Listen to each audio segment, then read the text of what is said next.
My dear friend, कैसे हैं आप लोग। उम्मीद करते हैं आप लोग अच्छे होंगे, स्वस्थ होंगे, मस्त होंगे। तो आज की इस वीडियो में हम लोग उपसर्ग जानने वाले हैं। उपसर्ग की परिभाषा क्या होती है, तो आइए जानते हैं बिना देरी किए हुए। उपसर्ग उपसर्ग उन शब्दांश या अव्यय को कहते हैं जो किसी शब्द से पहले आकर उसका विशेष अर्थ प्रकट करता है। ठीक है, तो इसका परिभाषा हो जाएगा उपसर्ग उस शब्दांश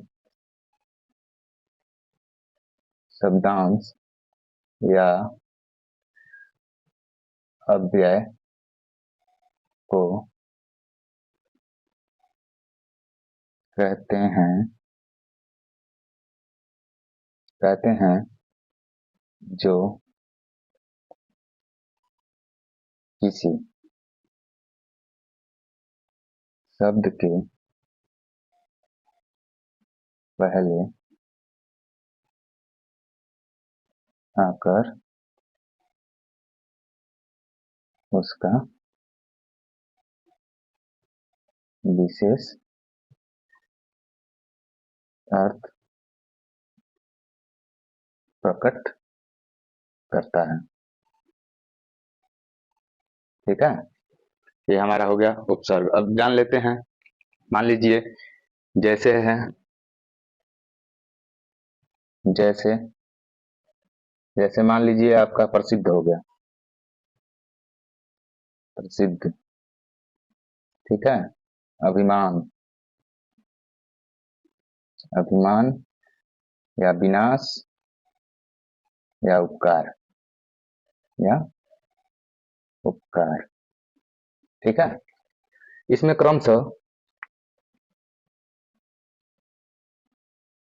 इसमें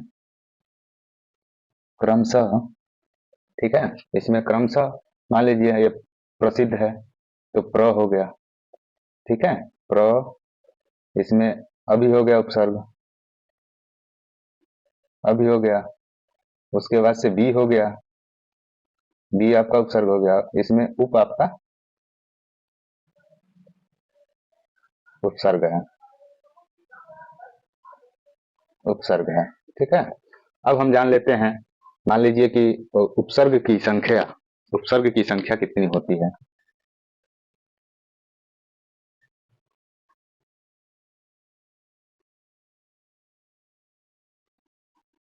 उपसर्ग की संख्या, तो उपसर्ग की संख्या मान लीजिए निम्नलिखित भागों में इसको विभाजित किया गया है। हिंदी हिंदी में प्रचलित उपसर्गों, ठीक है, उपसर्गों को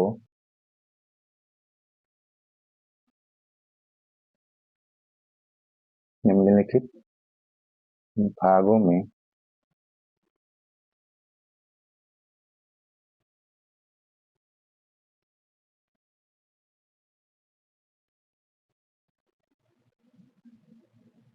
किया जा सकता है।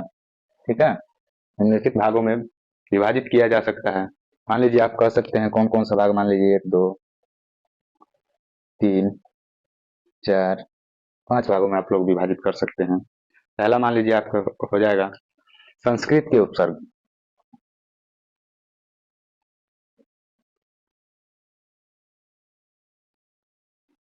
हिंदी के उपसर्ग,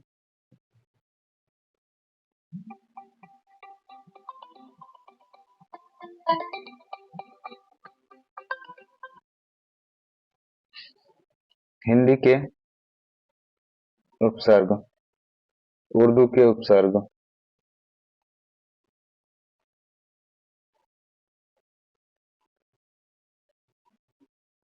अंग्रेजी के उपसर्ग,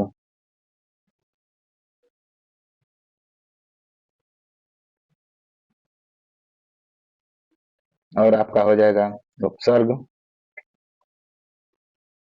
के समान प्रयुक्त होने वाली संस्कृत के अव्यय, प्रयुक्त होने वाली या होने वाले संस्कृत के अव्यय। ठीक है। अब हम जान लेते हैं संस्कृत के उपसर्ग। पहला है संस्कृत के उपसर्ग। आज की वीडियो में हम आप लोग को पूरा उपसर्ग बतला देंगे। ठीक है, तो आप लोग चैनल पे नए हैं तो चैनल को सब्सक्राइब कीजिए, लाइक कीजिए और ज्यादा से ज्यादा शेयर कीजिए ताकि मैं आप लोग के लिए ऐसी वीडियो बनाता रहूं। अब जान लीजिए क्या होता है संस्कृत के उपसर्ग। मान लीजिए अति है, ठीक है, उपसर्ग से बने शब्द। तो अति है, अति। अब अति से क्या क्या बन सकता है? अति तो उपसर्ग है संस्कृत भाषा के, तो इसमें आप बना सकते हैं अति से। मान लीजिए अति, तो अतिकाल, अतिकाल, ठीक है। अत्याचार या अतिक्रमण, अतिक्रमण कह सकते हैं या अतिरिक्त कह सकते हैं, अतिरिक्त। तो ये हमारे संस्कृत के उपसर्ग हो गए। अब हिंदी के उपसर्ग। हिंदी के उपसर्ग,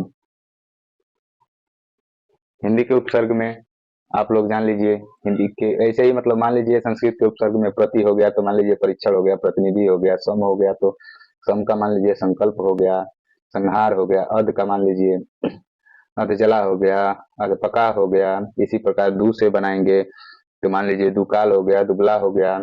इसी प्रकार हमारा हिंदी का बनेगा। हिंदी में मान लीजिए, हिंदी में आपका हो जाएगा अन्न, अन्न। तो अन्न से हम लोग क्या क्या बना सकते हैं? अन्न से अनमोल बन जाएगा, अनमोल, अन्न हमारा उपसर्ग है, ठीक है। उसके बाद से अनजान हो जाएगा, अनजान, ये हमारा उपसर्ग है। इसी प्रकार मान लीजिए अनकहा, अनदेखा इत्यादि हो सकता है, अनदेखा। ये हमारे हिंदी के उपसर्ग हैं। इसी प्रकार उन से बनाएंगे तो 29, अच्छा 49 हो जाएगा। तो ऐसे ऐसे मतलब उन से, भर से आप बना सकते हैं। भर से बन जाएगा उपसर्ग, भर पेट हो जाएगा। भर क्या हो गया? तो उपसर्ग हो गया। उपसर्ग का मतलब होता है जिससे, यहाँ पे आपको को परिभाषा बतलाया गया है। उपसर्ग उन शब्दांश या अव्यय को कहते हैं जो किसी शब्द से पहले आकर उसकी विशेष अर्थ बनाते हैं। मतलब क्या है? अन पहले आकर अनमोल बना दिया है। इसी प्रकार मान लीजिए हमारा उर्दू का उपसर्ग होता है तीसरे नंबर पे। उर्दू, उर्दू का उपसर्ग। तो उर्दू का उपसर्ग हो जाएगा आपका क्या बोलते हैं, उर्दू का उपसर्ग मान लीजिए ला है, ठीक है। तो ला में ला, ठीक है। तो ला को हम लालच कह सकते हैं, लालच। ला हमारा उपसर्ग हो गया। लाचार हो गया, ठीक है। ला से बनने वाला उपसर्ग लापरवाह हो गया, लापरवाह। ये हमारा उपसर्ग है उर्दू का। फिर हम लोग जान लेते हैं उर्दू के बाद अंग्रेजी का उपसर्ग। अंग्रेजी का उपसर्ग क्या होता है? अंग्रेजी का उपसर्ग, अंग्रेजी का उपसर्ग में आप लोग जानिए कि अंग्रेजी के उपसर्ग में मान लीजिए सब है, चाहे डिप्टी सहायक है। मान लीजिए पहले सब है, तो सब में क्या क्या आ जाएगा आपका? मान लीजिए सब जज होता है, सब जज। तो यह क्या हो गया? सब उपसर्ग हो गया जज। आप तो जानते ही हैं जज मतलब क्या होता है। सब कमेटी, सब उपसर्ग हो गया कमेटी, ठीक है। इसी प्रकार सब इंस्पेक्टर हो गया, चाहे मतलब मान लीजिए वो जो डिप्टी सहायक से देख रहे हैं, डिप्टी सहायक से देख रहे हैं, डिप्टी सहायक। तो डिप्टी क्या हो गया हमारा? उपसर्ग हो गया। डिप्टी कलेक्टर, डिप्टी कलेक्टर का हमारा उपसर्ग हो गया। इसी प्रकार हमारा आ जाता है 5वें नंबर पे उपसर्ग के सामने प्रयुक्त होने वाले संस्कृत के अव्यय, ठीक है। तो उपसर्ग के सामने प्रयुक्त होने वाले संस्कृत के अव्यय। ठीक है, इसको हम लोग जान लेते हैं कि ये क्या होता है। तो मान लीजिए कि उपसर्ग से बने शब्द, उपसर्ग से बने शब्द जान लेते हैं। उपसर्ग के सामने प्रयुक्त होने वाले संस्कृत के अव्यय। तो उपसर्ग से बने शब्द शब्द ठीक है, कौन कौन सा है? मान लीजिए अंधः। ठीक है, अंधः मतलब क्या होता है? नीचे, अंधः। अब क्या है? अंधः पतन, अंधः पतन, ये हमारा उपसर्ग हो जाएगा। ठीक है, उसी प्रकार मान लीजिए अंतः हो गया, अंतः का क्या हो जाएगा? अंतःकरण, अंतःकरण, करण, ये हमारा उपसर्ग है। ठीक, उसी प्रकार मान लीजिए अ से बनाएंगे, अ हमारा उपसर्ग हो गया, तो अ से अभाव। उसी प्रकार मान लीजिए चीर से बनाएंगे, चीर हमारा उपसर्ग हो गया, तो इसका चिरंजीवी। ठीक, उसी प्रकार हम बना सकते हैं, मान लीजिए सम से बना सकते हैं, सह से बना सकते हैं। स से बनाकर एक देख लेते हैं, सह मान लीजिए है, तो सह से क्या हो जाएगा? सहकार, स हमारा उपसर्ग हो गया, सहकार।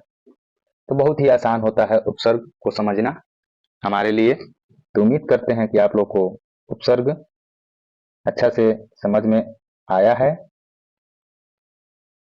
और आप लोग मुझे ज़्यादा से ज़्यादा सपोर्ट करें, हमारे चैनल को सब्सक्राइब करें, ताकि मैं आप लोग के लिए नया नया वीडियो प्रोवाइड करता रहूं। तो उम्मीद करते हैं दोस्तों कि आप लोग को मेरे क्लास में उपसर्ग आप लोग को अच्छा से समझ में आया है।